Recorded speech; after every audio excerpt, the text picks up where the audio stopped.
Chapter 7. When Gonzalo left for Cusco, I should have known then that I was no longer a young man. But at the time, I didn't. I wouldn't know until much later. So back to the jungle we marched. I was in charge of 30 men, all much younger than me. We searched every inch of that jungle. All we thought about was Manco and what he was hiding. The jungle, though, proved to be a difficult trek. I almost forgot how hellish it was. I almost forgot how impossible it felt. But the heat reminded me, and I paid with interest. Ahead were endless vines and enormous trees. We slashed our way through and found many trails that went nowhere. After a while, the streams disappeared, and so did the river. Many nights I kept awake and I listened to my surroundings. Every morning in the jungle was wet and damp. The air felt dense and moist, and hot and ungodly, especially when it rained. The jungle's heat started before sunrise, and although Cusco was very hot at the midpoint of the day, it was nothing like the jungle. Words were vague and confusing. We hardly used them. There was no need for them. Instead, we fell into our familiar routine. We spat, we sprawled, we took off our armor, we languished, we put our armor back on. Our movements replaced words. They came in swishes and smacks, then slides and shifts. But the cacophony of the jungle's sounds rang louder. The jungle took our souls. The jungle didn't care. It all felt like a graveyard. Our faces filled with red welts as flies and spiders and fleas constantly bit us. We itched and scratched ourselves until we bled, but we pressed on and slashed. When it rained, it came down at a drenching pace. It splattered on our helmets and soaked our skin. And when the sun emerged from the clouds, so too came the heat, and the air was suffocating. And for long periods, we didn't breathe. After a week, we were no nearer to Manco.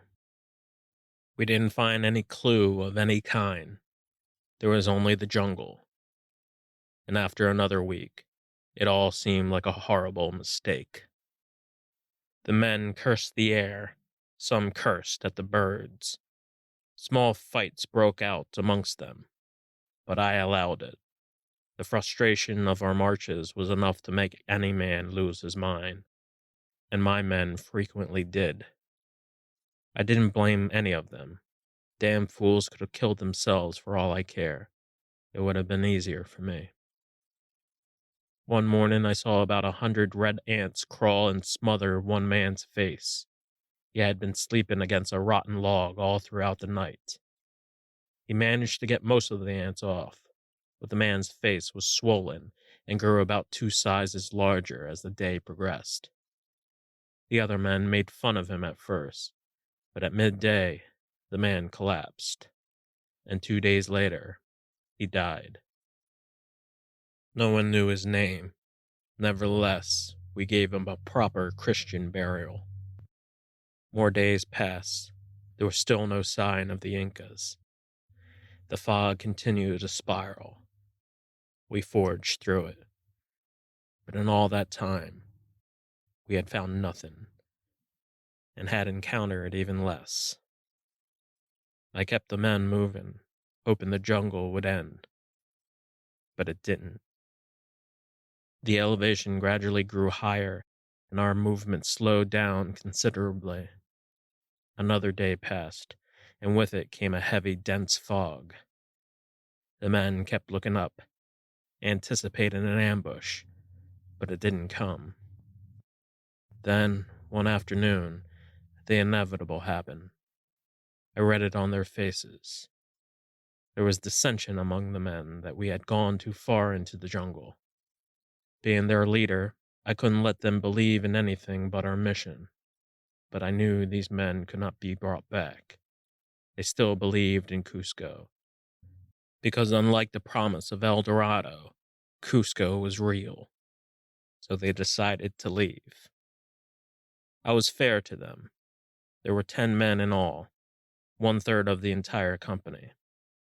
I saw their exhaustion and knew their intentions. I told them to forfeit their attempts and to return back to Cusco. I neither gave them my blessings, nor did I damn them to hell. I just watched them disappear. The dissension still lingered, especially with the men who remained. Some of the men said I went too easy on them. They were right. I could have tried them for treason and hung them before the end of the afternoon. I could have, but I didn't. I knew cruelty only went so far. I had seen the cruel way Gonzalo went about it when he had full control. I had seen that absolute control led to absolute madness, and before I slipped into that trance, I resolved within myself to never rule with such irrational measures. So I let the men go to their own demise.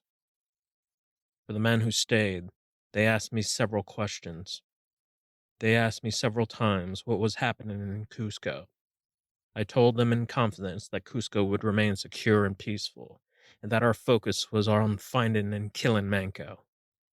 I told them that our luck was bound to change, that Manco and El Dorado were close, and I told them to remain vigilant.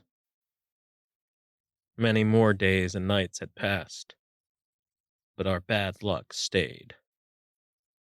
For 3 straight days, the rain poured down. One night, I saw the pale moon come up before the mountains. The mountains looked different when facing west, and the moon looked much smaller. I dreaded the night, and wanted nothing else but to remain blank and void of thought. Yet I knew this was utterly unavoidable. My thoughts rushed and lingered, but I thought about Soto most of all. Then a strange thought came to me, but I thought about it anyway. I pondered what my life would be had Soto been my father instead of my friend. I thought of the hell that it would have been, what painful life that would be. What would I have learned, and what position of power would I possess? We were 10 years apart, but it felt very much as if Soto was my contemporary. However, if Soto were my father, I'd be in the same situation Almagro's son would be in, to follow without question, to perform orders, to live in the shadow, much like Christ, much like any son who was obliged to follow his father's footsteps. But at the end of the night, I drew to a swift conclusion. If Soto were my father, I'd simply have to kill him. I awoke and found myself dripping in sweat, but I was relieved. Soto wasn't my father. My father was dead, and I thank God he was. But the second thought never quite left me. Soto was my brother. Yes, that was real and undeniable. He wasn't a brother in the flesh. He was my comrade. And that's probably what I miss the most. He taught me what he knew. He didn't teach me right or wrong. He didn't pontificate. He taught me to look at the board and to see the pieces for what they were, as if looking at the valley from high top a mountain. And the story of our conquest followed very much like the game. I knew my place. I knew I was a pawn.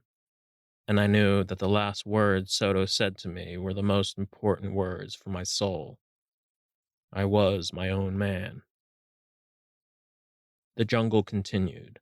We spent 2 months going in circles, spotting the same trees. Manco was nowhere in sight, nor was El Dorado. Not a trace, not even a hope of one. More days passed, and one night I heard a queer faint sound that I thought was whistling. At first I thought it was my mind playing tricks on me. Then I heard it again. I thought it was a bird at first. I savored every note and fell in love with its melody. It was a moment I'd remember for a long time. It was a moment that I longed to return to. But then the whistling stopped, and the hum of the jungle took over. I reached into my bag and retrieved the gemstone that I had found in Kerimaka. I stared at it for the longest time. I had simply forgotten about it. It was still smooth, and it still glimmered. It seemed so timeless and absolutely stable. And still, I was convinced that it was all worth it. I stared again at my fortune in my tiny little bag. My thoughts subsided, and I felt where I was. I was still in the jungle. I was still alive. So was Mango. We were both hanging on. But the whistling that Sardina heard was not of a bird. It was of a shaman. This time a younger shaman, who hailed from the lower end of Vilcabamba. The shaman swung from tree to tree and watched the Spanish languish from afar. He later informed Manco of the news, and Manco led his people further through the jungle. Vilcabamba now seemed old to Manco, but when he gazed upon the mountains, he felt warm and assured. On a cold morning, Manco led his men to a small village. The villagers rushed over in canoes, and later the people gathered and worshipped the rising sun. They shared a unified prayer and cried. They thought all day of those they lost, and at sunset the sky returned black with stars. The air filled with moans and cries, but then a softening silence followed, and for the Incas, there was nothing more important. Manco looked up to the canopies and studied the wind and the world and everything in it. There was a calm wind, and as the birds flew down from the cliffs and over towards the valley, Manco took it as a sign. Later, he mounted upon a Spanish horse. Then he stopped, dismounted, and continued on foot in stride with his fellow men. As he marched, Manco spoke in constant prayer to his brother Atahualpa. The dream was permanently etched into his mind. He became one with it, and he saw it in all things. And with it, Manco said a simple phrase that he repeated over and over again. We still live in sacred times. And during the night, Wamampoma and Manco discussed the obvious. What now, Manco? We keep defending. Like this? No, not like this. Why not? They'll keep coming. So have we lost Cusco forever? No, we haven't lost Cusco. Cusco is in here.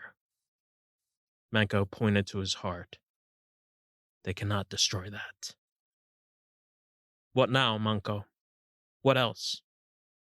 We'll have to make a new Cusco, Wamampoma. For our people. Where, Manco? The gods will tell us. The shamans will show us. We will follow them. Manco pointed over. Wamampoma squinted and shrugged. Manco's finger steadied and did not waver. I can't see it, said Wamampoma. Keep looking up, said Manco. A whole month passed, and the Incas continued on foot and crossed Vilcabamba. Then they came across the bridge. The bridge was massive, and it was woven with the strongest fiber of the land. It was magnificent and meticulously assembled by the Incas of older times. It swayed to and fro in the howling wind. It connected the two lands, and beneath appeared the surging giant river of the Amazon. And as the Incas reached the bridge, they noticed an approaching storm. It was time for Manco to say goodbye to his old homeland. He knew there was no alternative. His world would have to be partitioned. Manco watched all his people cross the bridge. There were about 5,000 of them. He looked at all their faces. They were old and young, dignified and unknown. Some laughed, some cried, but all the faces were hard, and embedded in each face was the imprint of an undying struggle and shared validation. And each imprint was uniquely Incan. These were his people. They would outlive Apachacute. They would be remembered forever. The faces blurred together until there was only a half-dozen left. Manco waited still, and when the last Inca came to the head of the bridge, Manco patted the man on his shoulder and turned his back to the river. Then Manco and his people saw the epiphany. It was clear and bright. The bridge was destroyed. The boundaries between their worlds were now definitive. During the following weeks, it rained without end. When the words finally came to him, Manco made a speech to his people and confirmed his plans of how they would rebuild their world. He stared with earnest, and he said his words. Great Incas, a new Cusco awaits. You know what you must do. The Incas of the past are with us now, and they will be with us always.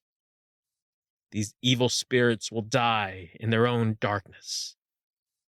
We will die with the sun in our hearts. Then Manco took a Spanish helmet and raised it above his head to show the crowd. He placed the helmet back down and threw it into the river. So Manco and his people set forth to build their new world. In a week, the Incas marched along the peaks for another set of miles and struggled forward. Then they stopped when they reached a small haven of a place called Vitkos. And it was there Manco confirmed that this would be the location of their new city. He fell to his knees and kissed the ground. A ceremony commenced, and the Incas concentrated the land, honored it, and gathered wood for the night's fire. The land already contained many people, and many deemed that Vitkos was the strongest fortress the Incas had left. It was secure and well established, but most importantly, it was well secluded. So much so that it felt as though the rest of the world had not the faintest idea that it even existed. The next day, Manco entered the square and met with his city planners and engineers. He nodded to all of his people, and with a signal passed, his people went to work. He watched his citizens build new terraces and housing plots. They paved stones for pathways and walls. In the later months, new water and irrigation tunnels were developed to harvest the next season's crop. The city grew and its population doubled, but the Incas did not stop. They kept working, and they kept building. As more time passed, Manco and the Incas heard many stories of the Spanish gods. Apparently, the Spanish only had 3 gods, although some said they only had 1. One story in particular was of their god of wood. The story was about a holy man searching the forest for hearts worthy to follow him. But the god was not a violent god, and many people hated him for that reason alone. The god was strange and welcomed his own death. His eyes were calm, and some had called him a shepherd. But as the story came to fold, it was said that the people were so upset with the god that they hung him on a tree, and in only 3 hours, the god had died. Those who believed in the god proclaimed that his spirit remained, and 3 days later, the god returned and ruled over ever since. It was the strangest story ever told, but Manco found something in it that he just couldn't put into words. It resonated with him because he saw the god in very much the same light as he saw himself. A month later, The Incas gathered to celebrate the return of their ice god. A ceremony commenced, and night approached. The shaman returned, and the people gathered. More stories about the Spanish gods were told, but the Incas grew bored with these stories. They instead focused on their own gods and their own sacrifices, for they understood these practices to the fullest, and they held them sacred and holy. The shaman initiated the sacred Ikiros and summoned the gods once more. They passed the sacred brew, and the Incas summoned each and every vision.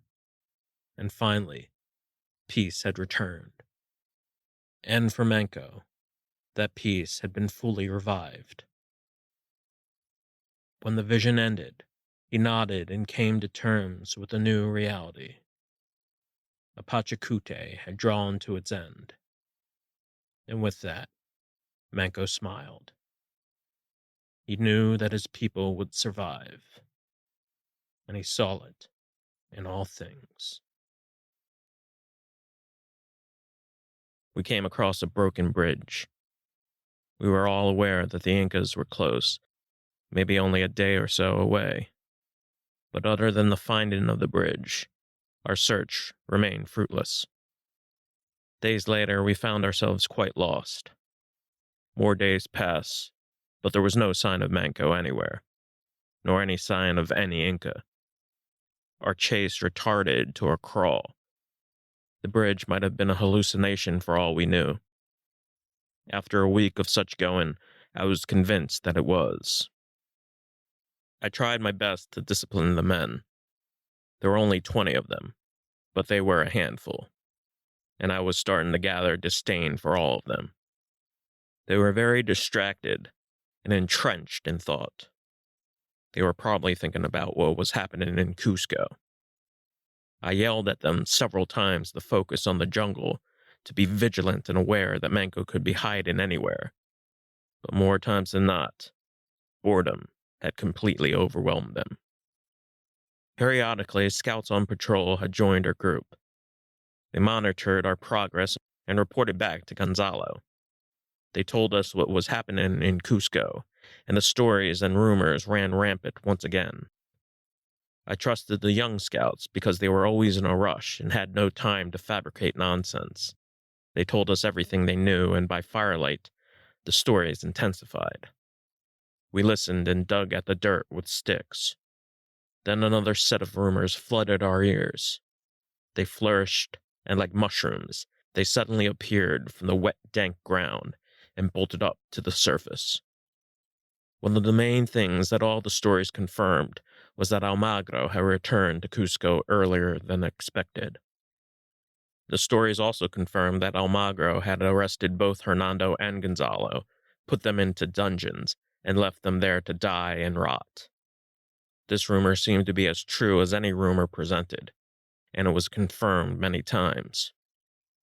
As I recalled, the rumor also was that Almagro and his son returned from a disastrous search for El Dorado and took control of Cusco, beating Hernando out of power before doing the same to Gonzalo. And with Francisco in Lima, and with no other combatants to contend with, the Almagros took complete control of the city and its territories. For how long they held the city, no one could say. Later, rumors of Almagro's state of mind and illness were passed.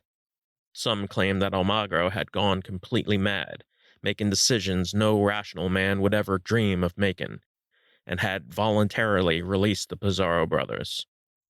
Others said that the pressure from the crown made him do it. Others simply said that the brothers escaped by their own measure. But what all the rumors had confirmed was that Almagro was in complete control of the city, and the Pizarros were still alive. There would be one final battle for Cusco. Winner take all, seemingly forever. But the rumors were too much for me. I grew tired of them. I refused to listen or eavesdrop on any conversation, and I ordered my men to leave me alone. I set up the board, Every piece represented a clear resemblance and mirrored the chain of events. I stared and tried my best to make sense of it all. I did this because I saw Soto had done this many times. It quelled him, and I thought it would quell me. I went through all the possible moves, and I watched piece after piece fall until the entire board was empty. And such were kingdoms. It was inevitable. What pieces remained would be participants of the endgame. Certainly, there would only be a few, if any at all. What pieces would they be? And what king would prevail? White or black? Black or white? Knights would take rooks. Pawns would take bishops. The center was Cusco. But no side had an advantage. It was all too complicated. It was a constant war, with no foreseeable end. It was a balanced trade of bloodshed, and nothing else. I became very drowsy. My mouth was dry, and my beard was smeared with dirt. I fretted and lay on the ground. I grew dumb with each passing moment, for the realization was clear, hard, and true. I was no longer a participant. I realized who I was. I was the pawn on the far end of the board that had no relevance. And it wasn't until then that I knew why Soto had left as I recalled his words. "You're watching a disaster, Sardina." But for the Incas, their king was very much alive. And I must admit, although our main mission was to capture and kill Manco, there were times I hardly thought about him. But later it dawned on me. Then it fell on me. The fact was simple and all too true. All the bloodshed, all the rancid, heinous, vile hell was likely all my damn fault. Had I killed Manco when I had the chance, this never would have happened. I hadn't thought about that moment for a very long time. It was as if I forgot about it, suppressed it, and kept it hidden. But it came back and took hold, and it was all that I could think about. But now the memory was back, and I could see it manifested in all things. I could hear the pangs of metal shoot through the walls of Cusco. I could see Manco's painful face through the fallen rain. The guilt was strong and overwhelming, and the damning memory replayed over and over again in my mind. If I confessed this to a priest, he would have killed me. Had I confessed this to Soto, I don't know what he would have done. I thought of that second many times. The second, where I could have ended it all. I had killed many men before him. I hadn't hesitated then. If I only just inched my sword closer. If only I called out the men to head Manco off. If only. But in truth, it was only a thought. I was not solely responsible for all of this. Having not killed Manco when I had the opportunity only meant a slight variation. And the more I thought about it, the more I knew that the rivalry between the Almagros and Pizarros was inevitable. And it would lead to a perpetual war, even if Manco were dead. Almagro still would have to return to Cusco, with or without Manco. And indeed, with Manco away, it only made things easier. But still, I felt the guilt. Then I stared deeper. I noticed that odd, stupid little pawn on the edge of the board was still there, as was I. And when I stared at it, I stared at myself. I forced myself to smile like a good, stupid pawn. A pawn that did not fully comprehend power. But unlike most pawns, this pawn was paid. He was paid to do a monumental task. To simply kill a king. I adjusted the board. All that was left were pawns and kings. And for once it made sense. This was my redemption. to finish, to lay the Inca king to rest. But I could only stare for so long.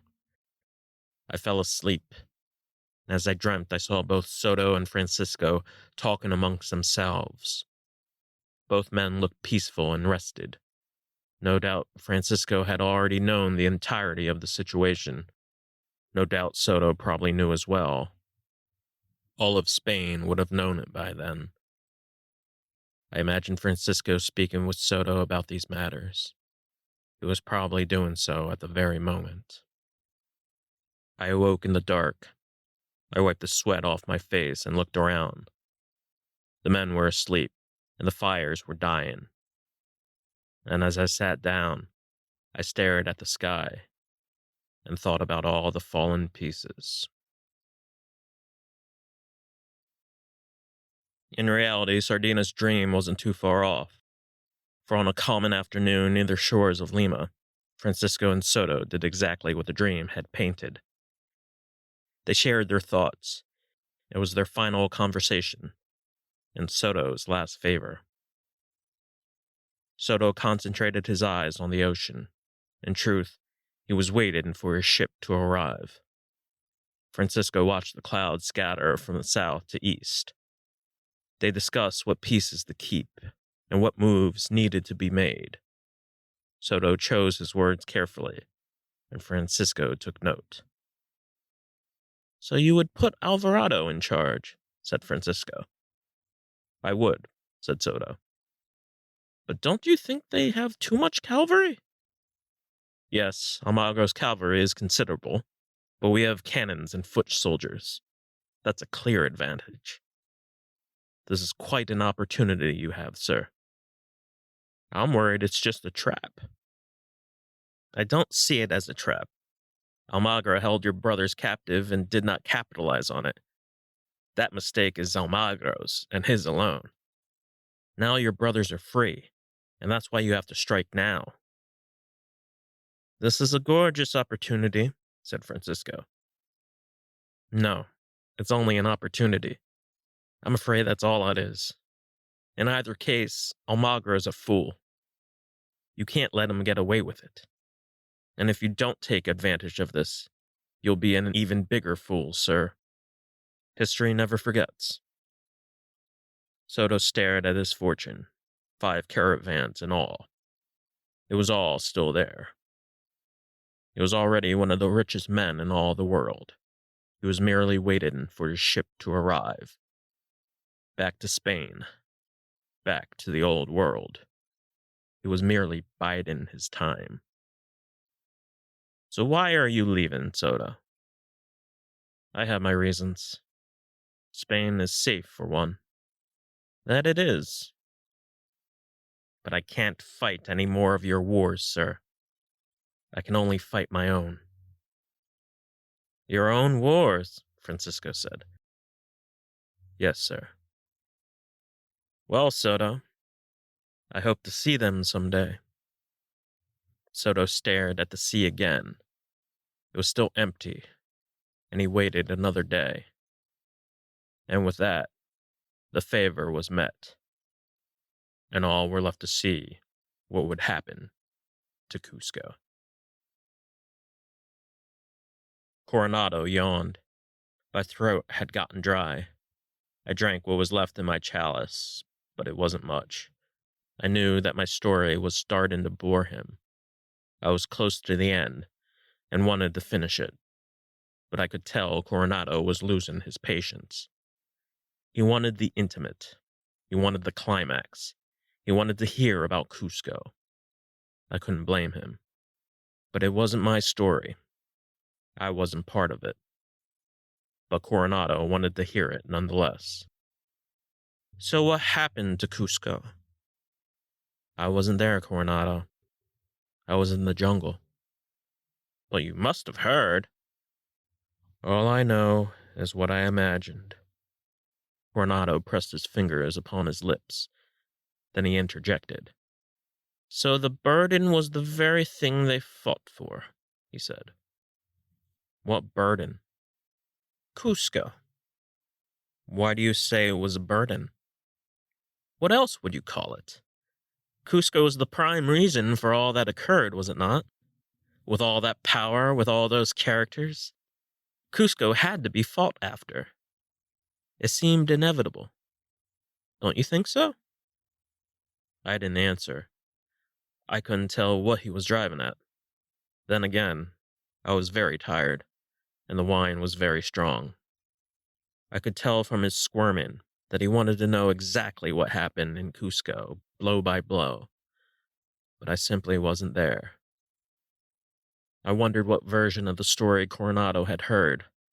Did he hear it from a Pizarro supporter, or from an Almagro loyalist? Perhaps the story Coronado had heard was from someone indifferent to the families.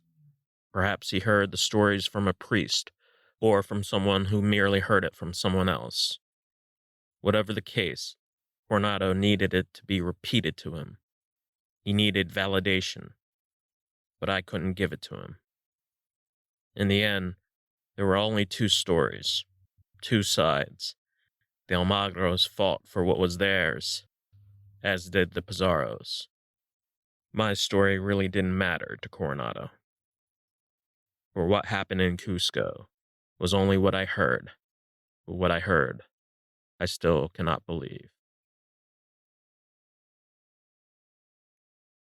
And in Cusco, as on the board, all the pieces had been assembled. The rumors held true. The Almagros returned from their disastrous campaign, and without hesitation they took over the entire city. In sprinting fashion, the Almagros came back to Cusco, just like they came back to Carimaca, angry and poor. With obscene momentum, the Almagros took over Cusco in less than an hour. Almagro then arrested both Hernando and Gonzalo, and afterward both brothers were imprisoned and sent to a cold dungeon located below the temples. The Almagros held court and ransacked the Pizarro side of the city.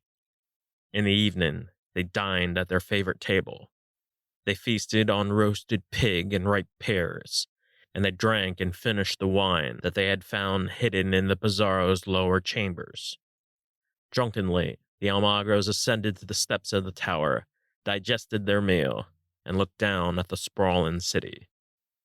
For the moment, they were glad, but they were not delighted.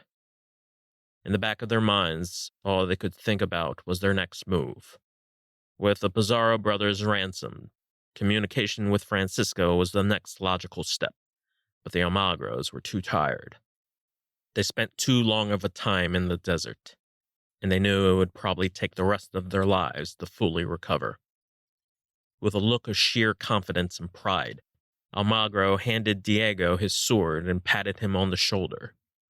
He knew that his son had understood. It was their city now, and it was their obligation to defend it. More days had passed, but the inevitable question of what to do with the brothers still went unanswered.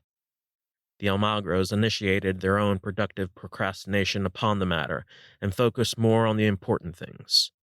Almagro's men cleaned up the city and disposed of the dead bodies and slaves and dead Pizarro loyalists. The smoke and debris hovered in the air, and the smoldering ashes still surrounded most of the city. Then the slaves and treasurers went to work and transported all the gold across the boundary lines until there wasn't even a smidget of gold left in the Pizarro quarters. As the treasurers made their calculations, Almagro ordered that all of his men were to be paid a sufficient bonus for their efforts and their loyalty. The bonus was quite a hefty sum. It was psychological redemption for his men and validation of Almagro's respect for them. Even before this occurrence, Almagro's men took him very much like a father, and they knew that another battle was likely going to happen.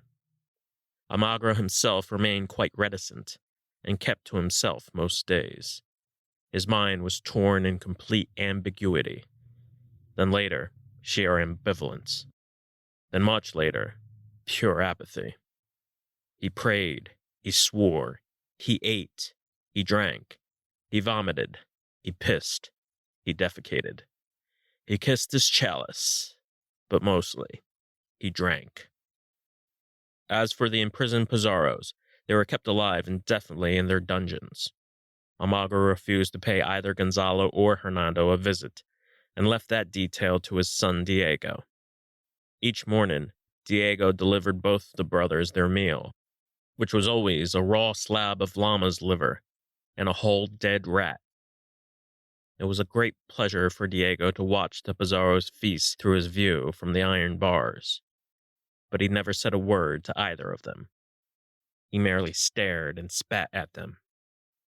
The celebration lingered, but Almagro's great discipline and vigilance started to wane. The distinct decorum of the Almagros evaporated, and soon the city lay in absolute filth, with excrement and rotted food scattered everywhere. On many days, Almagro sauntered through the city with a sword in one hand and a chalice in the other. He slurred his words, struck any Inca woman he pleased, and had his way with them. During one night, he challenged his men to a duel. None took to his offer at first, but as the wine settled down, 3 men approached and challenged him. The fighting ensued, and Almagro started by kicking the first man in the groin. For the second man, he simply cut off his fingers. And for the third man, Almagro took a brick and bashed it over the man's head. Needless to say, after this instance, there were no other challengers. When it was all over, some asked why he did this, and the general answer was that this was Almagro's cordial sign of camaraderie and stewardship towards his men. It was a delightful surprise to many of Almagro's men to see him behave in such debauchery, but in truth, many knew Almagro lost his sanity well before they recaptured Cusco. Some said that this was Almagro's compensation for struggling in the desert as long as he did. Others touted that Almagro was just an old man who knew he was going to die. But whatever was the case, the drunken days and nights continued. They went on and lingered and grew more strange and sad. Almagro proclaimed that the entire month was to be a month of jubilation. Masses were canceled and sobriety was outlawed. There was no time for guilt.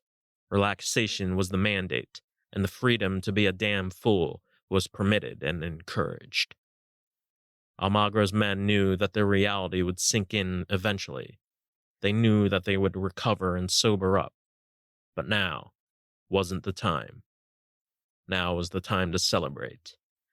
In the words of Almagro himself, these exploits were earned and justified. One day, Almagro killed a stubborn Inca slave by slicing his limbs with his sword. Then he took his chalice, cupped the dripping fresh blood, and drank the blood with a splendid burst of satisfaction. When asked why he did such a thing, Almagro's response was that he was simply trying to recapture his youth.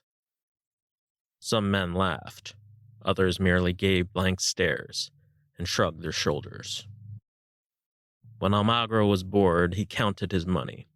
He lay on top of a heap of gold, swam in it, and on one occurrence he slept on the pile for an entire afternoon.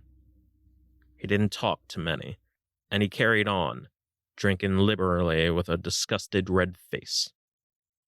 And to those who prayed, Almagro put a foot up their rears and shouted, "Your liberties are secured! They're well secured, you dishonest sons of bitches! Stop groveling!" The most unhappy man drank more and more, and Almagro continued to steal the hearts of his men, but his face was still marred with pain. One night, Almagro stabbed a horse in its face. He smiled greatly when he did so. Then he screamed at the dead horse and shouted, "This is my city, goddammit! This is my son's city! This is the city's city! You dare to oppose? Come forward then, you bastards! Come forward!" But like most drunks, the memory of the present eluded the Almagros, and the harsh reality inevitably caught up with them in the worst way possible. And on one fine day, when Diego went to serve the bastard brother's meal, He found their cells completely empty. Diego also found 4 guards dead on the floor. Immediately, he reported the escape to his father, but Almagro was neither shocked nor appalled, and he refused to say a word. Had a deal been made with Francisco? Had the brothers escaped by their own volition? Or had they gotten help from others? Almagro wouldn't tell. He readied his sword and sharpened his blade with careful strokes. Then he looked at Diego and handed the sword over to him. Almagro then climbed up the balcony, gazed at his beloved Cusco, then looked east and waved his hands in a come-hither motion. Not too much time had passed, and in an undisclosed location, Hernando Pizarro commanded his troops in preparation to take back Cusco. Along with him was Gonzalo and Alvarado, a man of considerable reputation and military skill. The 3 men came together and delved into their plans. They schemed for days and formulated strategic tactics of how the battle would go down. They talked about flanks and decoys. They talked about cavalry entry points. They talked about the cannons and where to rendezvous once they took over the city. And they talked about what would happen next if they were to retreat. When they grew tired of strategy, they talked about their misgivings, and again about their general disbelief that they were still alive. The Pizarros, in particular, talked about Almagro, and wondered again and again of the ease of their escape. It was as if Almagro wanted such a challenge. It was as if Almagro wanted to prove more. It was as if Almagro wanted all the world to know about his victory. Almagro still believed in the sense of fair play, even in his drunkenness. Releasing the captured Pizarros meant that the crown would deem him a worthier patriarch. Yet the unyielding fact remained, and in the end, it was Almagro's downfall. He forgot about the blind and obvious. He forgot that he was dealing with the Pizarros. And on the bright sunny day, he got his wish. One morning, Almagro smelled the fires of the Pizarro company. He refused to eat or drink and fasted the entire day. His eyes were red and stained, and his face remained wrinkled and gray. He clenched onto a broken arrow spear and grasped it with his knuckles until he bled. Then he watched his army gather. He spoke calmly and gave out his orders to Diego, who then repeated the orders to the assembling horsemen. On the other side of the city, 3 miles away, Hernando, Gonzalo, and Alvarado went over their final assessments, shared a bottle of wine, and said a final prayer. Paying homage to their brother Francisco, Hernando and Gonzalo made a line in the dirt with the heels of their feet. They stared at the line for the longest time. Then they nodded to each other, crossed the line, and pointed their swords east towards Cusco. About 3 miles south was a place called Solanas. It was a vat in pitted territory with low-level ground and a giant marsh, and it proved to be the main focus of the battle. At noon, the armies assembled and took the field. Drums rolled, trumpets blared. And with the first strike from Hernando's cannons, the battle began. The 2 armies charged at one another at a blistering pace, and blood spilled from one end of the field to the other. The cannons roared.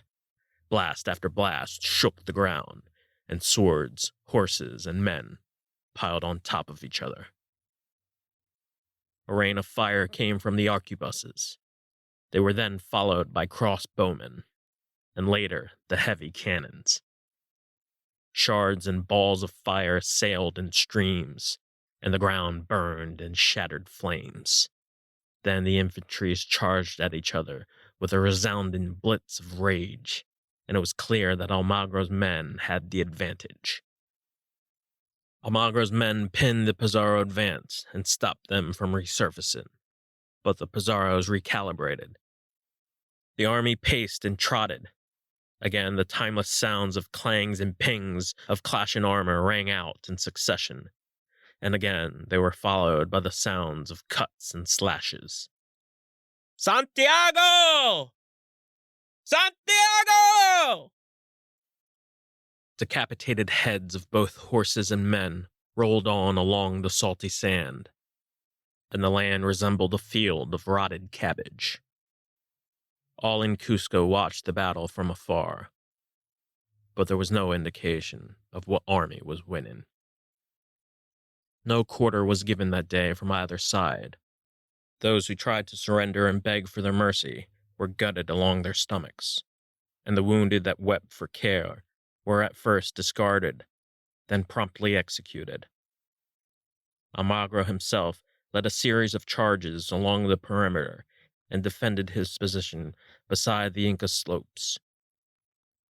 Although out of breath and certainly in great pain, Almagro could be heard on high, shouting and repeating, "This is not your land, Pizarros!" And Diego followed the song in harmony. But as an hour passed, the truth of the matter prevailed. Almagro's army was simply outnumbered. Victory soon became an impossibility. His men were surrounded, and in the swirl of smoke, bodies, and charging horses, the Almagro army dwindled to less than half. Soon the air was filled with smoke. Fog hovered in white plumes of fallen ash. Then Almagro led a final charge, but to his horror, the charge achieved absolutely nothing. He looked behind him. Nearly all of his men lay dead on the ground. The Pizarro's army took over Cusco's gates, and half an hour later, they surrounded every inch of the city. In the smoke, many of Almagro's men retreated. The Pizarros sent out a quarter of their army and chased after them, and the surviving soldiers slashed away in the trail of smoke and ash. Another dark plume of smoke emerged from the distance, and many of the Pizarro soldiers came to see Diego and others dash and escape towards the jungle. The final hour elapsed. Cusco was now completely under siege by the Pizarros, and the battle was officially over. Smoke billowed, and the cannons ceased fire. Dusk had settled, and the last of Almagro's men surrendered. The fires arose with the scent of burning flesh, and the bells of Cusco chimed. The monks gathered and marched with lanterns and incense. They blessed body after body, and they hammered cross after cross into the ground. The next day, the prisoners were issued forward. There were 20 prisoners in all, and Almagro was the very last one. He was paraded back to Cusco in chains, and the crowd shouted and spat at him. He looked gray and dead. He was tied by his hands and pushed to the head of the line, and every inch of Almagro's soul seemed broken. Hernando ordered his men to move Almagro into the same dungeon that he put him and his brother in not so long ago. The Pizarros ransacked the city once more and took back their gold. The cruel twist of fate was warming and welcoming to the Pizarros. But unlike their predecessor, Hernando and Gonzalo met Almagro several times in the dungeon. Words were exchanged, and swears were shouted. Self-possessed and enraged, Almagro screamed so much he could be heard from the temple steps.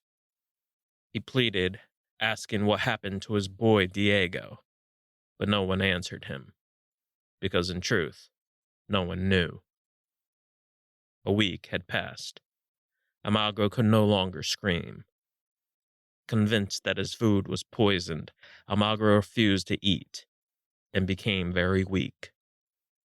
Enraged by this, Hernando requested a servant to enter the dungeon and serve Almagro a plate of gold instead of food. As Gonzalo put it, he was merely given to Caesar what was Caesar's. But as the hierarchy of the crown heard of this, Hernando immediately stopped the gesture. Gonzalo, however, upheld the orders and went out of his way to do the feeding himself. It was an intoxicating ritual, and each day, and with great pleasure, Gonzalo went down into the dungeon with a plate filled with gold and proceeded to throw it at Almagro's head. When he got close enough, he reached his arms through the bars and slapped Almagro across the face. But Almagro gave neither resistance nor retaliation. He was simply too weak. In the back of Gonzalo's mind, torturing Almagro was merely practice, and he imagined how he would torture Manco had he found him. He knew that he would eventually return to the jungle to continue his hunt for Manco. But for the time being, Gonzalo remained in Cusco. His family needed him, and their business still remained unfinished. With each visit, Gonzalo gave Almagro new threats, taunts, and casts of aspersions.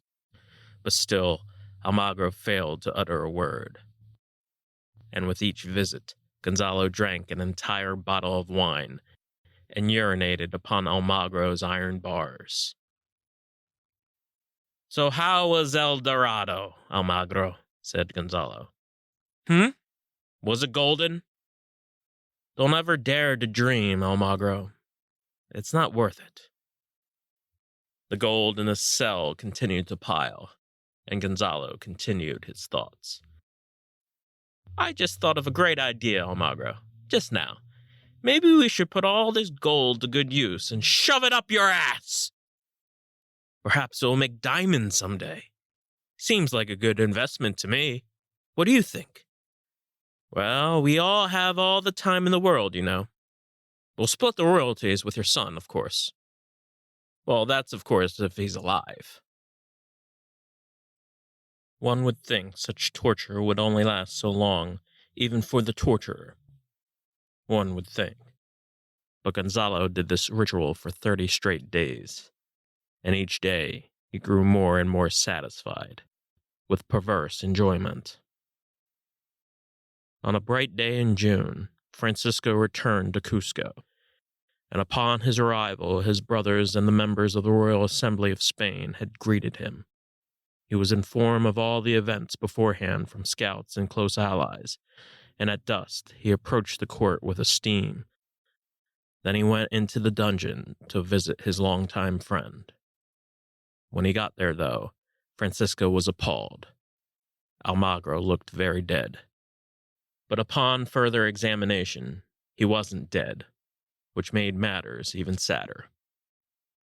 In terms of legality, Hernando issued several documents of Almagro's crimes to the Assembly and managed several signatures from main dignitaries for a general trial.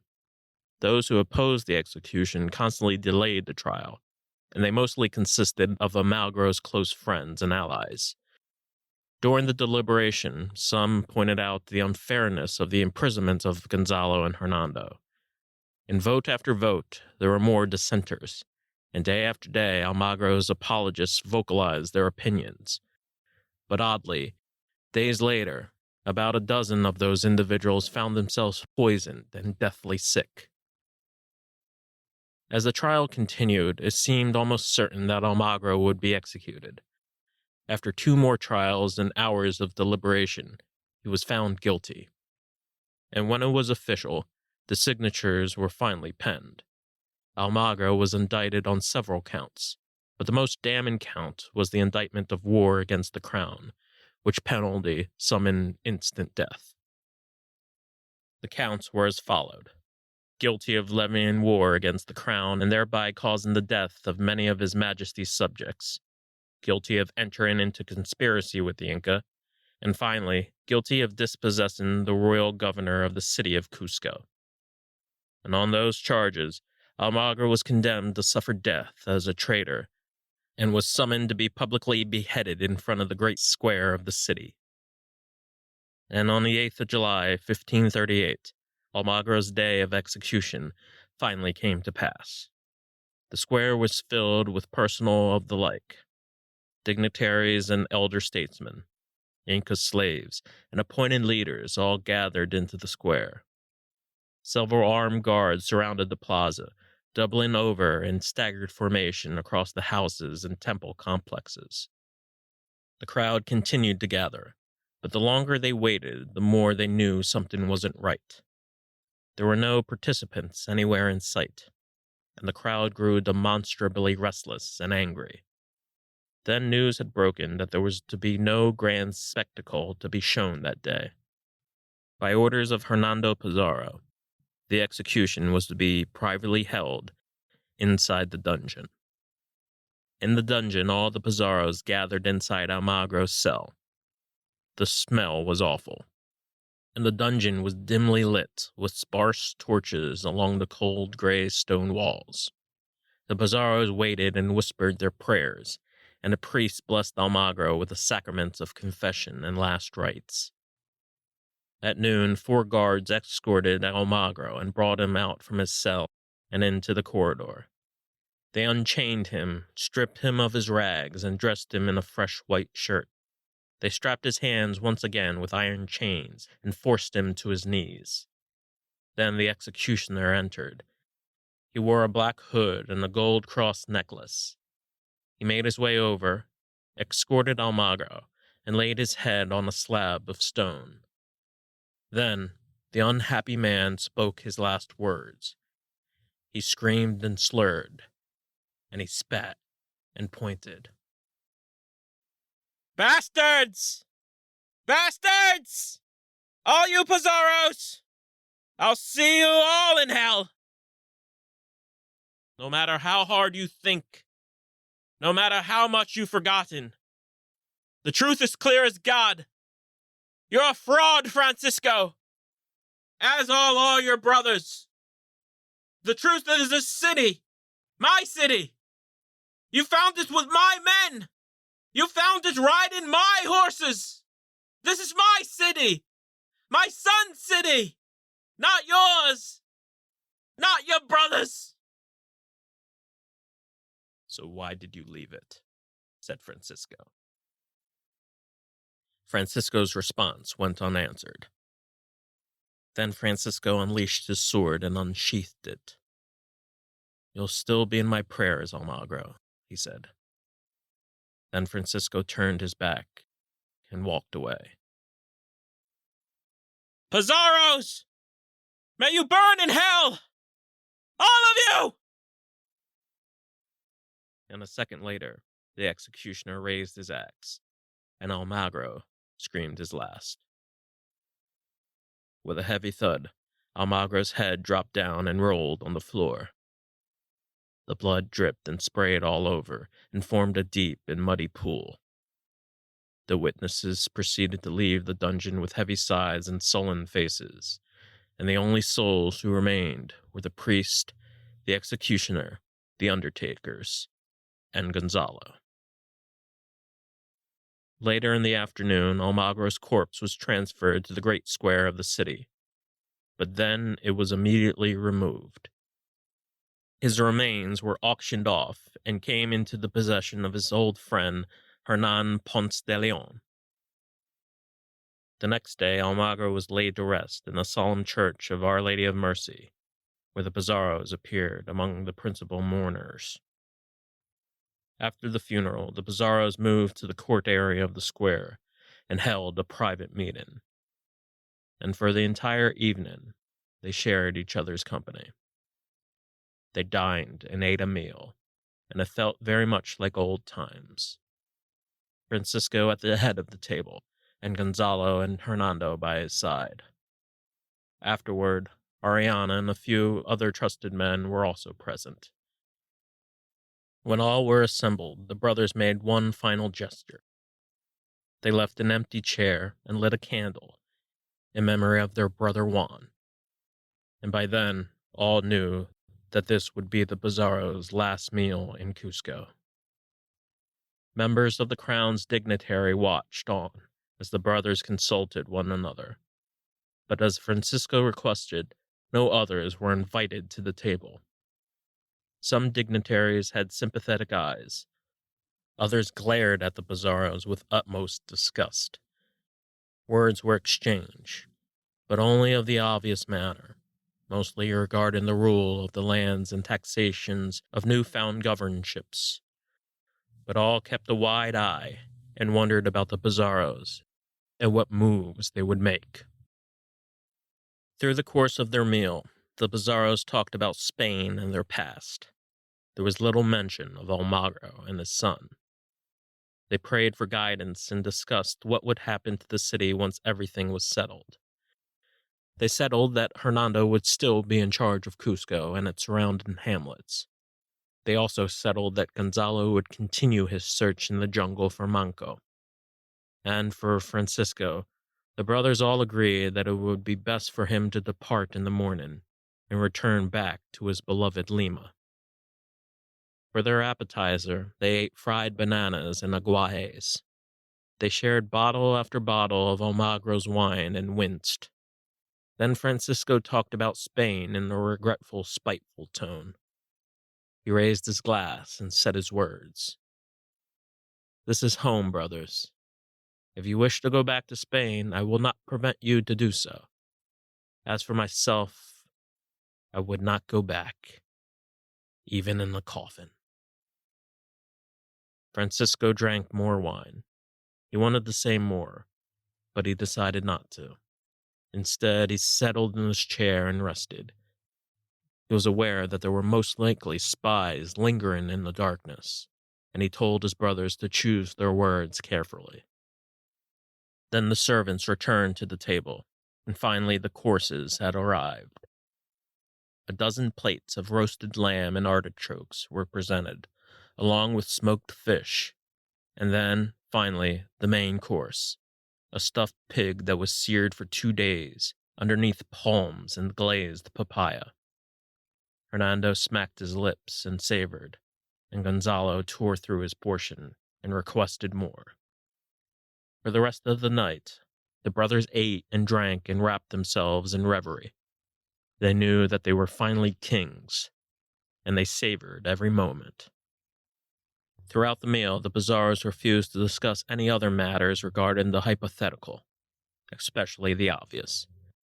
The obvious was too painful, too complex, and daunting. The Pizarros ignored discussing any of it. The obvious was the state of Almagro's son Diego. Had he died, it would have been a moot point. Yet had he survived, a whole heap of tumultuous trouble and complication would certainly follow. The other obvious subject was the news of Almagro's death spreading throughout the New World and Old. It would only be a matter of time for the crown to appeal a ruling and hold a possible trial for Hernando, and it would also be only a matter of time before the crowd would meddle in each of their affairs. Because of Almagro's execution, the Pizarros knew that they would have to be even more vigilant and careful of whom they spoke to. Conspirators and revenge would certainly be inevitable, and the rest of their lives would be dictated by fear. They knew all of these things. They knew of all the hypotheticals, but the Pizarros refused to discuss any of them. The meal was more important. The next morning, the Pizarros shared a final embrace and disbanded once again. And as promised, Francisco went back to Lima, Hernando took back his helm in Cusco, and Gonzalo returned to the jungle in search for Manco and El Dorado. There would be more stories, of course, but in the end, that was Cusco. And for the Pizarros, they were terribly aware of what horrible things were to come. So they prepared, departed, and went their own way. And in their memories, each brother recalled to themselves the image of that meal, and they thought long and hard upon why it was so important. The reason remained the same. It was the Cusco they wanted to remember. Coronado remained unsatisfied. Too many questions went unanswered. He couldn't help but ask again. So what of Diego? Is he still alive? I wish I knew. It appears no one knows. I can't tell if that's a good thing or a bad thing. That's the Bizarro's business. It's not mine anymore. And what of Almagro? Some say he was decapitated. Others said he was garroted. Which was it? I don't know. Forgive me, Sardina. I don't mean to pry. But what happened to him? What happened to Manco Inca? Manco. I knew I couldn't tell Coronado the whole truth. The truth was certainly not one he could comprehend or even fathom. The truth? I refused to delve into it, for I myself did not understand it. I left the truth discarded like my dreams. The truth was in the jungle. It was hidden and secure with Manco and his people. It was pristine and likely never to be heard or seen again. The truth was in Manco's eyes. That's all I'll know for sure. No, I told Coronado what I thought he would buy. It seemed all he could afford. We didn't find him. We didn't find Manco. At first, he was appalled at the answer. He winced and turned his head, but I assured him with a firm nod. How long did you search? Many months. It might have been a year. A year? It might have been. It felt like it. I knew my story had run its course. This one, anyway. We shared another jug of wine and talked about each other's memories of Spain and horses and women. But my mind remained unsettled. We were relaxed and quite drunk. Then I noticed that Coronado had grinned uncontrollably. He slurred his words, and his ears and face turned bright red. It upset me. I tried not to look at his face, and I stared at the flame and watched it flicker. The room felt much warmer. There was a great silence, and we met it with great respect. Although my body was at complete ease in Coronado's company, my mind was not. My mind went back into the jungle. I heard the birds again. The horrendous hums of the insects returned, and I felt them bite my hands. I saw the river roll and scuttle. I felt it turn, and I felt the wind cut my face. I felt Manco's stare, that long, primal stare of my nightmares. And back I went.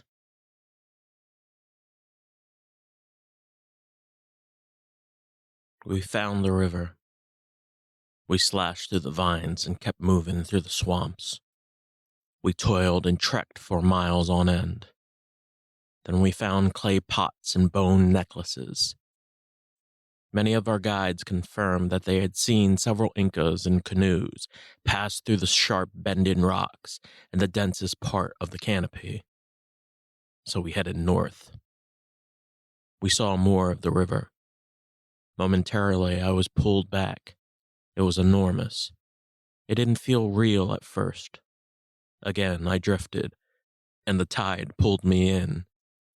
The river surged and purged and stirred. Then it became calm. I thought of Cora, Manco's wife. It was near the river that I saw her last. I thought of the stare that we shared and the calm in her eyes. It was probably the last happy moment of her life. That peaceful, restful minute. I wanted to stay in that memory as long as I could. But I knew I had to get back to the present. I tried not to think, but for the moment, all my men could see was the river. All they could taste was blood. The guides informed us that the Incas were about 5 miles away, which meant we had to cross the river. It also meant that we had to build rafts. It would probably take a day or more, but we had no other option. In the hard heat, we took out our axes and chopped the tallest, thinnest trees we could find. The men worked fast, and by morning's end, they managed to cut 24 trees. Though it did seem we were progressing at a good rate, I knew we would have to wait until the next morning. We had already missed the tide. I hardly spoke to the men. I merely gave them orders. They didn't attempt to speak to me either, and I was grateful for that. The heat only got worse at midday, but it did not deter us from our focus. We needed to finish these rafts, and we worked and raced until sunset. We took off all our armor and worked in our rags. Mosquitoes bit at our faces and made their way down to our boots. Throughout the day, I heard a constant ticking sound that I thought came from a bird. I lost track of it from time to time, but the ticking sound remained, and it proved to be a useful cadence when the silence and the sounds of hacks and grunts were too much to bear. By then, our faces were red and smeared with dirt and sweat. Our concentration was tested, as was our exhaustion, but we managed to cut 10 more trees. When the planks were ready, we measured them and set them across. We stripped the wood with our swords and bounded rope made from strips of wreath and palm branches. Then we wrapped the planks together with rope. At the end of the day, we managed to construct 3 small sailing rafts, which could fit 5 men apiece. We tested all the rafts, and to our incredulity, they all worked. They were crude and laughably assembled, but they worked, and that's all that mattered. At night, we made a grand fire and slept until the next morning. I dreamt of nothing. I was too exhausted. At first light, I felt the river surge and the wind shift, and I could tell that a storm was soon approaching. In the morning, we drew straws. The 5 men with the shortest straws were left to go about on foot. There was simply no room. I ordered those men to catch up with us and go 5 miles north. The 5 dejected men took their orders, and as I saw the glum look on their faces, I knew for sure that I would never see them again. We took to the rafts, huddled together, and we set our course aloft. At the height of the tide, we sailed forward. I manned the center raft, and the other 2 rafts acted as wings. We used sticks of bamboo and rowed our rafts closer to one another. At first, it was rather difficult to steer, but the longer we sailed, the more comfortable I became. All 3 of the rafts floated as if one unit, but as the tide arrived, the river accelerated. The speed pleased the men very much, and they stared up at the tall trees of the land ahead. Our pace, however, slowed down considerably during the afternoon. We traveled rather far, and I felt content, though I knew deep down it was a moot point. I was still concerned that the men left on shore wouldn't keep up. We simply went too far and sailed too fast. We gradually slowed down as another hour passed. Then the current stopped, and the wind suddenly died. The sails caught no drift, and all the rafts had stopped completely. And for 2 hours, we were caught in the river's stillness. A steady stream of mosquitoes bit at our faces. We swatted and scratched our arms. Our skin peeled off, and our welts only got larger. I was pulled into a heavy trance. Then the wind switched, and the river became alive again.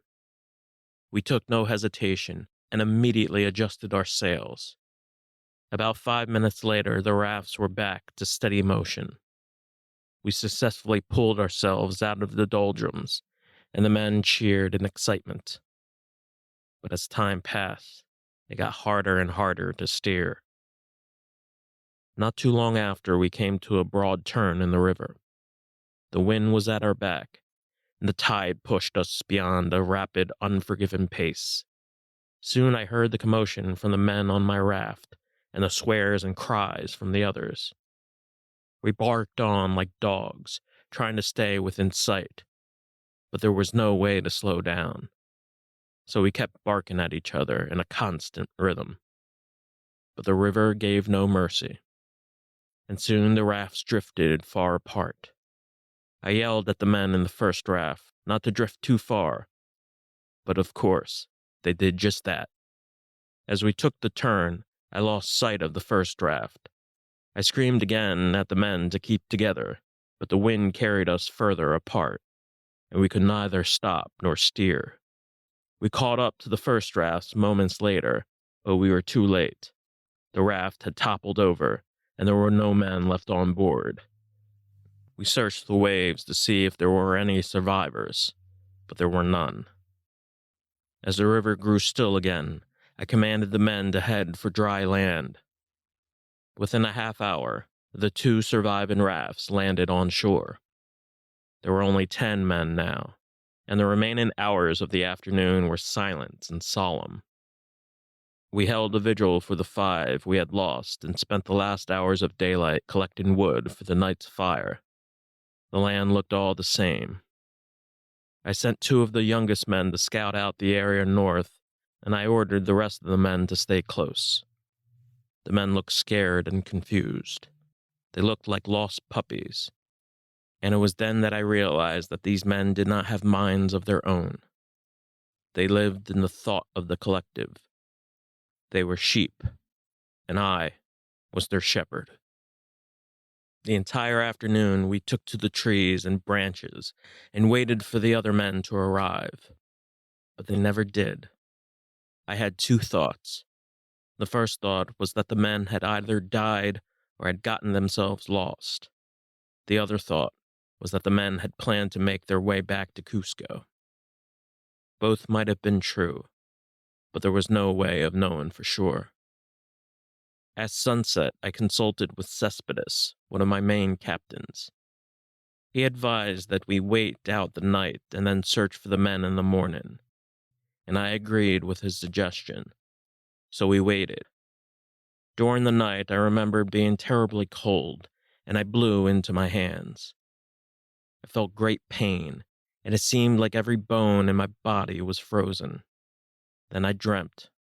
I traveled through canyons and deserts, and later swamplands and endless marshes. I heard a murmured prayer above a balcony. It was the Ave Maria, but all the words were wrong. And there I saw Soto, engaged in a mission of his own. His face was old, very old. I saw his palace back in Spain. It was left abandoned. And I saw him pray for war. My friend Soto was like all the rest, dead and buried, dead and forgotten. But from this distance he appeared alive. He hovered near the chessboard, then lit it asunder and threw it into the flames. As I got closer, I managed to get a better view of him. But Soto didn't say a word to me. We just looked at each other for what seemed like hours. His eyes were swollen, his hair gray and withered, his beard long and old. He grumbled something incoherent that I thought was a prayer, and his breath smelled like a rotten corpse. Then Soto's flesh melted away from him, and he became a skeleton. Spiders crawled and spiraled down his rib cage, and rats crawled up top his shoulders. And as he melted, he chased me down from the jungle to the valley, and I ran and ran with my heart pounding. And the dream continued. In the background, I heard the Incas praying loudly to their gods. I heard their drums bang and increase in speed. In seconds, I flew through canyons and deserts and through mountains and shores. But then I stopped and found myself in a horrible swamp. I could fly no longer. I marched down a stretch of muddy land that was surrounded by tall trees. Upon a raft I steered and went down the waters. I saw blood and rivers, rivers and blood. And beneath the river I saw all the buried, forgotten souls. I saw the dead gray faces of Juan Pizarro, Balboa, and Escobar. Then I saw the rest of the Pizarros and Almagros. Their bloodied hands bobbed up to the surface, and scorpions crawled out from their mouths. Then I heard a yell. In an instant, Soto leaped out from the river and landed on my raft. Then he raised his sword and swung at my chest, and my heart sliced open, and I watched it drop down, down onto the surging river. The dream ended, and I awoke in the pouring rain. I was back in the jungle. My skin was soaked. I was unable to blink for several minutes, but I was alive. I kept looking around as the rain kept falling. I stood up to check on the men. All were present. They were still asleep and snoring. My heart still pounded, and I tried to breathe through my mouth. I let the air out through my nose, and I gasped and clutched at my heart. Then I remembered why I was there. I remembered the reason I was in the jungle, suffering through all this hell. I was still on a mission. I was there to kill Manco and to find what he was hiding. We ate fish in the morning. We were still clueless about the other men, but then our focus changed. The men shouted with glee and approached me with a small Inca statue of a puma. Then they placed it in my hands.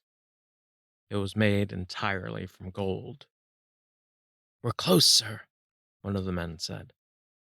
I didn't believe it at first, nor did any of the men. I stared at the statue for a very long time.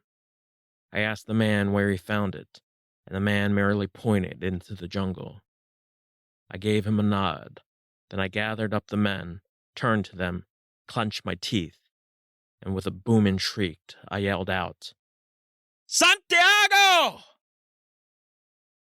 The men cheered and punched the air with their fists. Then I unhinged my sword, led the men onward, and we marched through the swamp in the pouring rain. It rained throughout the entire afternoon. It rained in spurts and poured and drenched. Then it drizzled and poured again. But no matter how much it rained, it did not deter us in the slightest. The men possessed a new spirit. I saw it in their eyes. That little statue was all they needed. Later that day, we found more statues scattered along a thicket of bushes.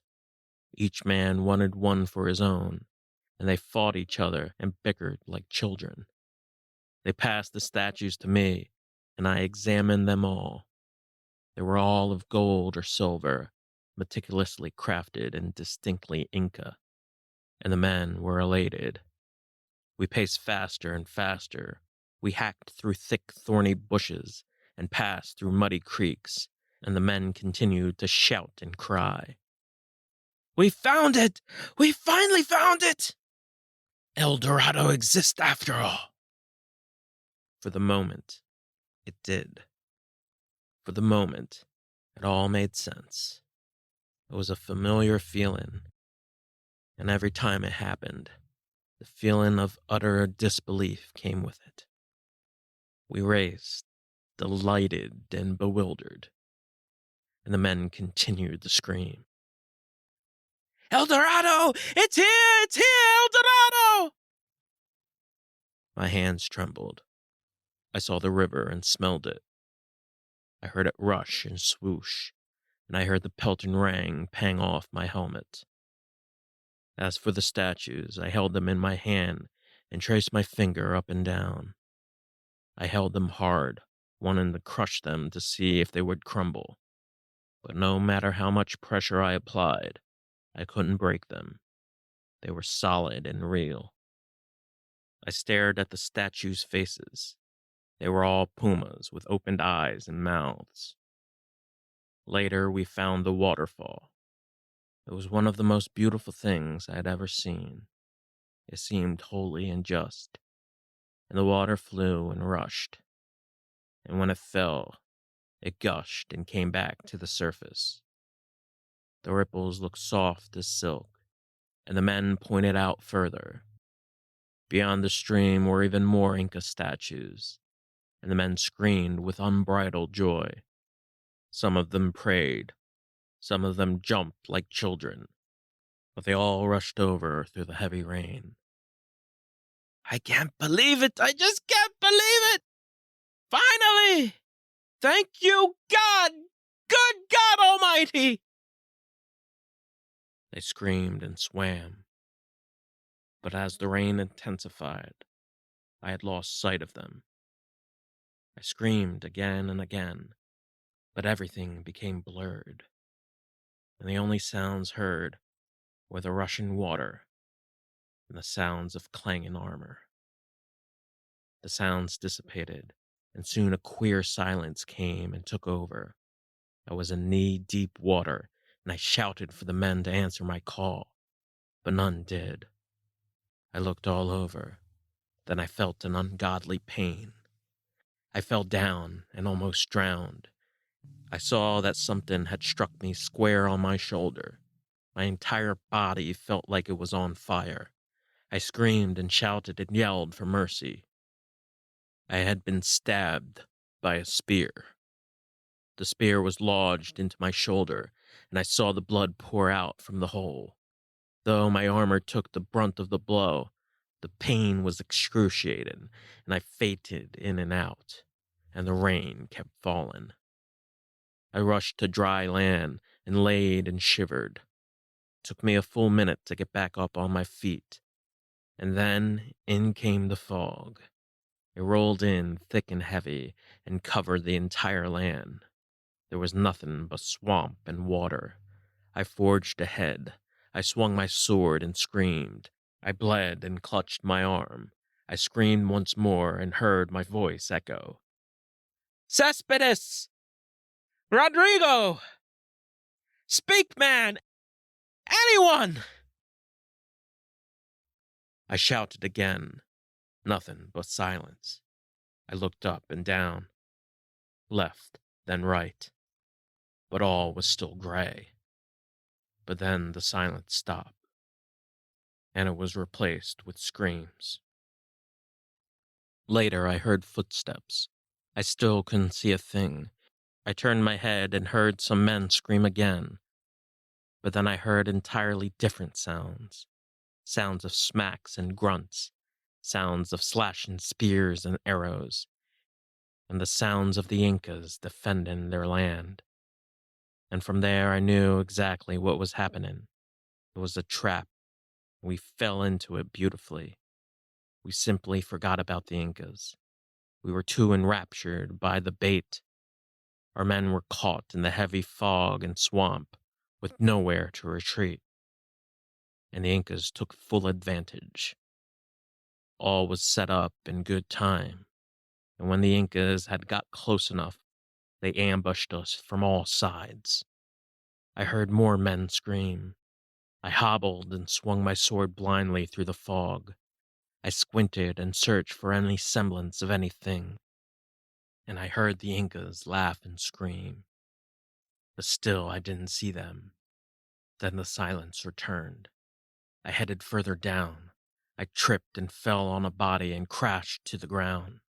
I turned to see who it was. The body's spleens were cut out from under him, and its mouth was filled to the brim with blood. It was Cespedes. I got as far as 20 paces and saw more of the same. I found bodies everywhere. All of them were my men. I counted 6 men on the far turn. 50 paces later, I counted 2 more. I searched the bodies and tried to see if any man was wounded. There weren't. They were all dead and cold. Some had whole spears lodged into their heads. Some had limbs and stomachs completely removed. Some were decapitated, but all of them had been stripped of their armor. I screamed and cried. I continued to stagger. I didn't know whether the Incas were behind me or in front of me. I just knew they were close. I hurried and hobbled away. The spear in my shoulder remained. I stopped to catch my breath, and to my horror, I found myself without a sword. I was petrified. I felt sweat run down my entire body, and I searched my cloak again and again. But still, I couldn't find my sword. My mind raced to remember where I had it last. I probably had it when I examined the corpses. I probably had it then. I probably sat it down to check each man's pulse just for a second, just so I could free my hands momentarily. But whatever was the case, I didn't have it now, and there was no sword in sight. I couldn't breathe. All I had left was my armor and my tiny sack of gold. That's all. I had left my fortune in a chest near the camp. I had forgotten all about it. My heart kept pounding. All I wanted to do was scream, but I couldn't. I lost my voice. I stood in the silence. Then I covered my face with my hands and I cried. I cried more than I did in my entire life. I cried long and hard. I was alone. There seemed not a soul left. Then I fell to my knees and simply waited for the Incas to approach and kill me. I waited. I waited for hours. It might have been more, but they didn't come. I fell to my side and closed my eyes. The rain subsided. My thought was that by playing dead, I would have more than a chance of surviving, though I'd have to be very careful in doing so.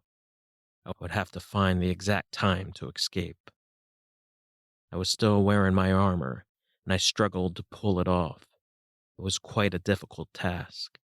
The spear was still lodged into my flesh, and I couldn't take the piece off from the front, so I unhinged myself from the piece by crawling out of it as I lay on my side.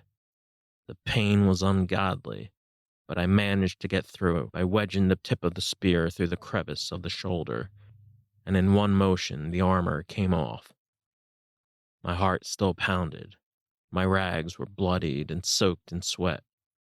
I didn't have enough energy to stand, so I crawled on my knees and I languished as far as I could.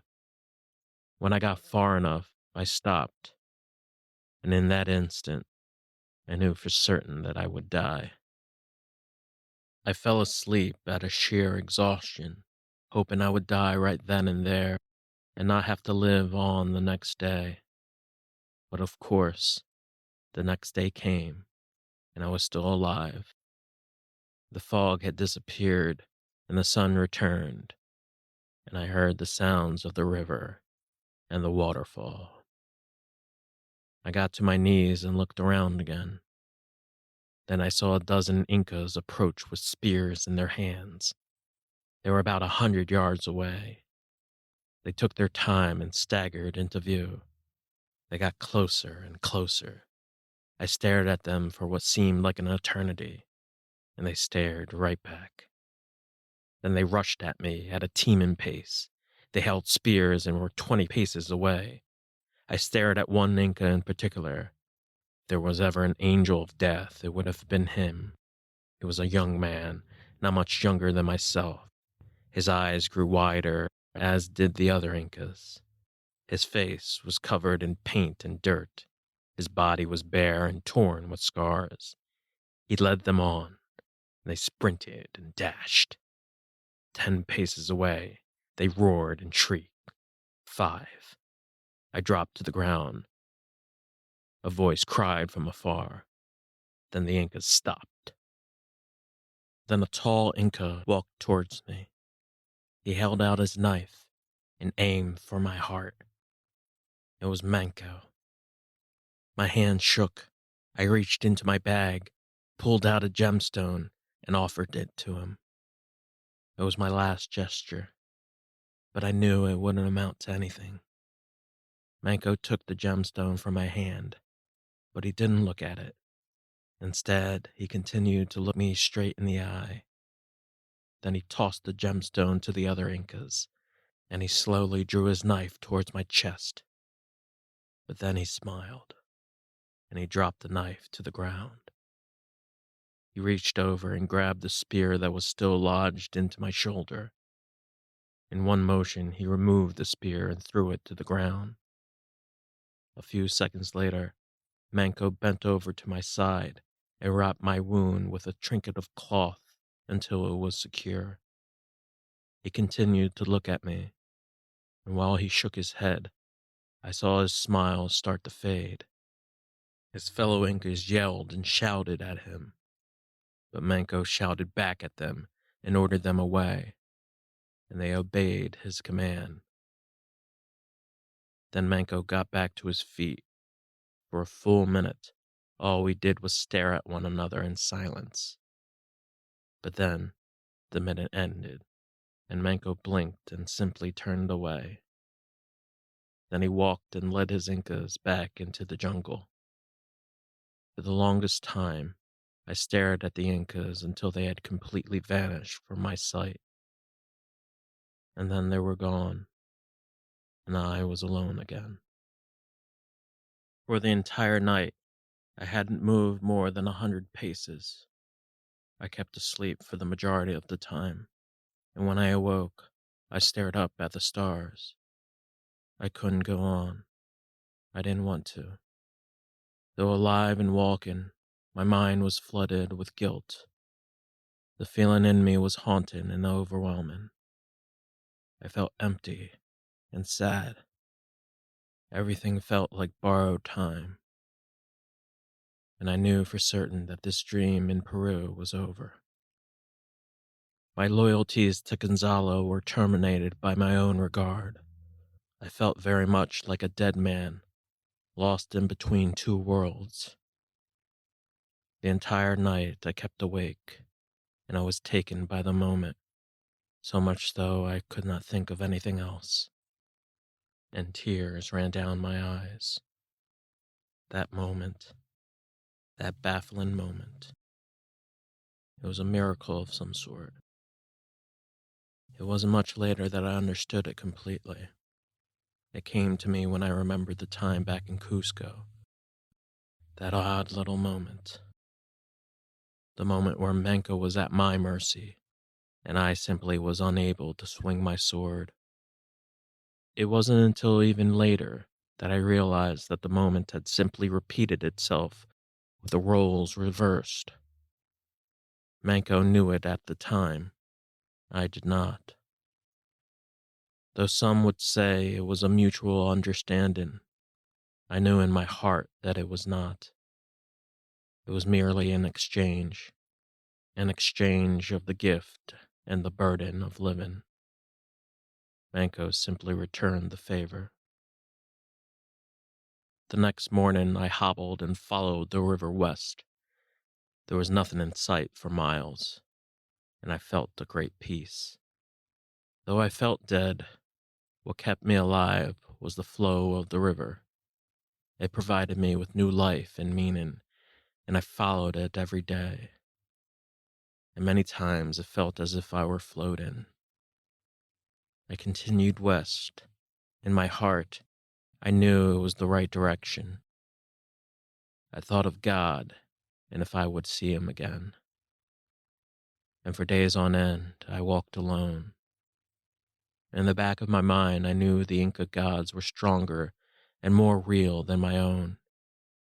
My God was replaced by gold, simply because I couldn't trust him.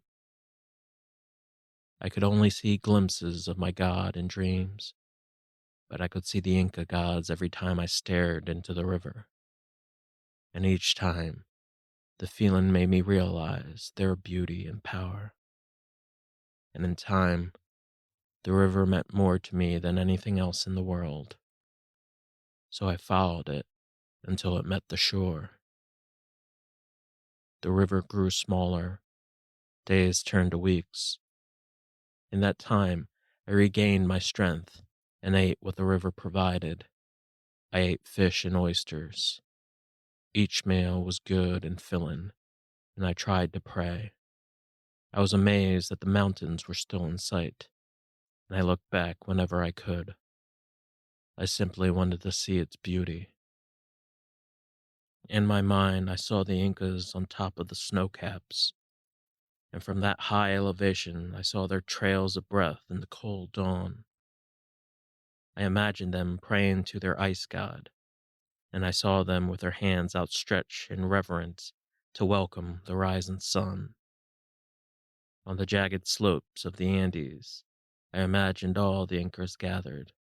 I imagined their ceremonies, their continued celebrations of all life, their laughs and cries, and their smiles.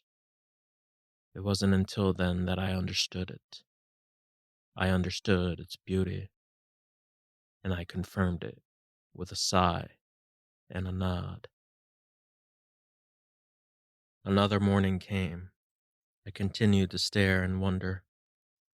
And so, too, I imagined Manco.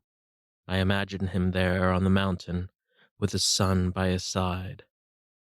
And in that final glance up the mountains, I had imagined I heard them chant a long and lingering song that returned to me in echoes.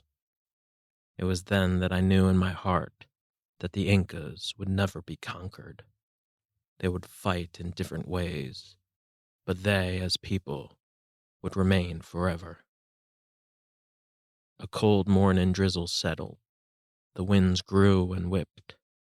The more I moved west, the less and less I saw of the mountains. But forever in my mind, I thought about them. And in the quiet moments that lingered, I still could hear the sound of whistling.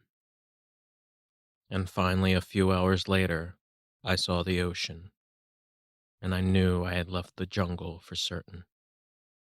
And I found something lodged into the sand. It was a heavy metal object that was rusted and seemed as if it weren't touched in years. It was a sword. I stared at it for a long time. I picked it up and knew that other Spanish men were near.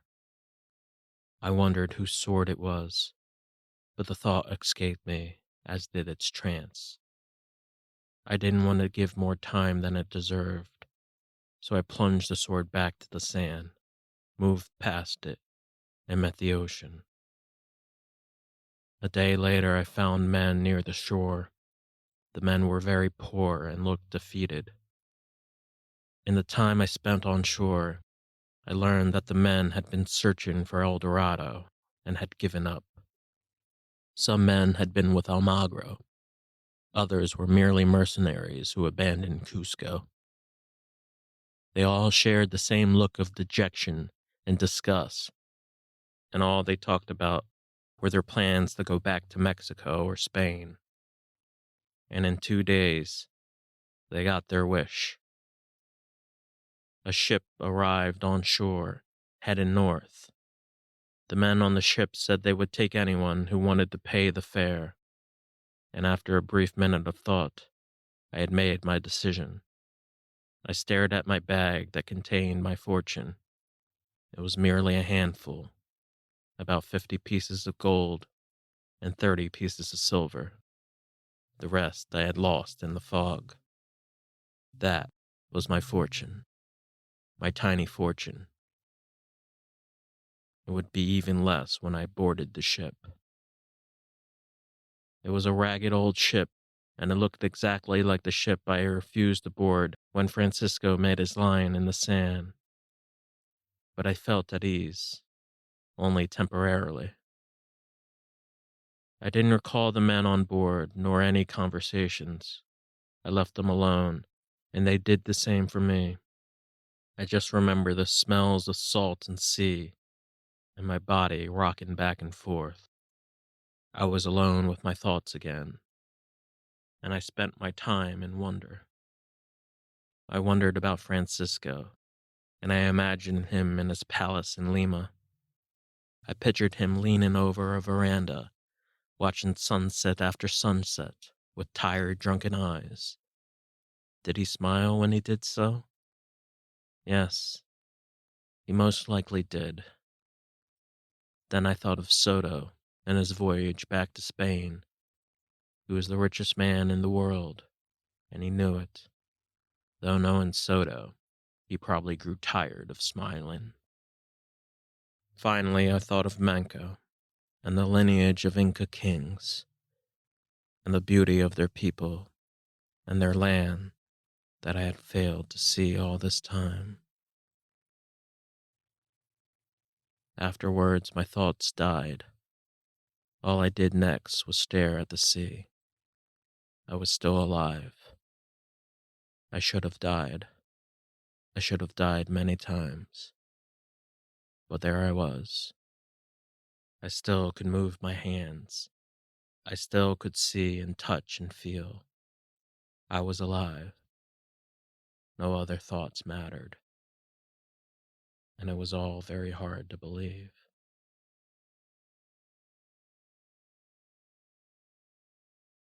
I kept the lie intact. I looked Coronado straight in the eyes. I said what I knew would work. We didn't find him. We didn't find Manco Inca. That's all there is to tell, Coronado. There was only a shred of truth to what I said, but Coronado accepted it fully and nodded in respect. He was bewildered, and he looked a bit sad when I finished my tale. I was as well. So you made it all the way here, Sardina? Yes. Did that ship bring you all the way up here? No. There were other ships. 3 more. I boarded all the ones I could afford. No one knew who you were? No. No one asked? No man knew me. They didn't ask, so I didn't tell them. Coronado uncrossed his legs. Then he reached for the jug of wine. It was empty. He tipped the bottle and tried to drink the last sips, but there wasn't even a drop. Then he stared at me with a baffled face. So here you are, Sardina. I am. I, for one, am very glad. So, Sardina, do you miss it? Miss what? Do you miss the chaos? I didn't respond. I merely gave him a glance and waited for a full minute. Did I miss it? Did I miss the chaos? Why did I tell this story to Coronado in the first place? Was I just passing the time? Was I just whetting his appetite? To feed the hungry, as many would say? I wasn't sure. I don't think I'll ever be. I studied my hand, then I studied my fingers. I moved them and watched them grasp the air. They were still dirty. They still smelled of blood. Do you miss it, Sardina? Coronado laughed. Then he turned to me again, and I gave him the most honest answer I could think of. I can't tell.